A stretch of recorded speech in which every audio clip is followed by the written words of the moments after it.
বাদ পড়া ভোটাররাই দেশদ্রোহী, দিলীপ ঘোষের বেফাঁস মন্তব্যে সরগরম বাংলা। বঙ্গে ভোটার তালিকা থেকে নাম বাদ পড়েছে বহু মানুষের। এফআইআর আবহে এই নিয়ে তোলপাড় রাজ্য রাজনীতি। ঠিক তখনই বেফাঁস মন্তব্য করে নতুন বিতর্কের জন্ম দিলেন খড়গপুরের বিজেপি প্রার্থী দিলীপ ঘোষ। ভোটার তালিকা থেকে বাদ পড়া নাগরিকদের সরাসরি দেশদ্রোহী বলে তোপ দাগলেন তিনি। উল্লেখযোগ্যভাবে রাজ্য থেকে বাদ পড়া প্রায় 91 লক্ষ ভোটারের মধ্যে 63% হিন্দু। এই আবহে দিলীপ ঘোষের এহেন মন্তব্যের পর রাজনৈতিক মহলে সমালোচনার ঝড় উঠেছে।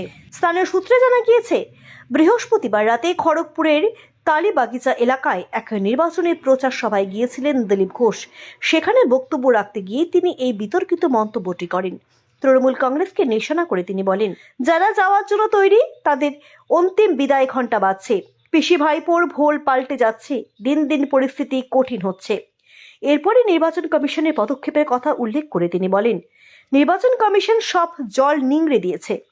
ইতিমধ্যেই 90 লক্ষ নাম বাদ গিয়েছে, আরো 10, 12, 15 লক্ষ যাবে। এই ভুয়ো ভোটারদের জন্যই বারবার ক্ষমতায় এসেছে তৃণমূল এবং এর আগে সিপিএম। এই দেশদ্রোহী দেশ বিরোধীদের বিদায় দেওয়ার জন্য সারা দেশে পরিবর্তনের ঢেউ উঠেছে। এবার সেই ঢেউ বাংলাতেও লাগবে। বিজেপি নেতার এই মন্তব্যের পরে কড়া প্রতিক্রিয়া জানিয়েছে তৃণমূল কংগ্রেস। দিলীপ ঘোষের এই মন্তব্যে তীব্র বিরোধিতা করেছেন খড়গপুরের তৃণমূল প্রার্থী প্রদীপ সরকার। পরিসংখ্যান তুলে ধরে তিনি বলেন, এই মন্তব্য থেকেই ওনাদের প্রকৃত চরিত্র স্পষ্ট হয়ে যাচ্ছে।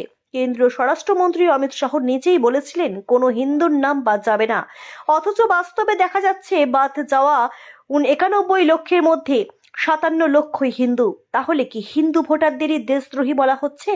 প্রদীপ সরকার আরও অভিযোগ করেন, দিলীপ ঘোষের এই মন্তব্যের মাধ্যমে শুধু সাধারণ মানুষকেই অপমান করা হয়নি, বরং দেশের বিচার ব্যবস্থাকেও অসম্মান করা হচ্ছে।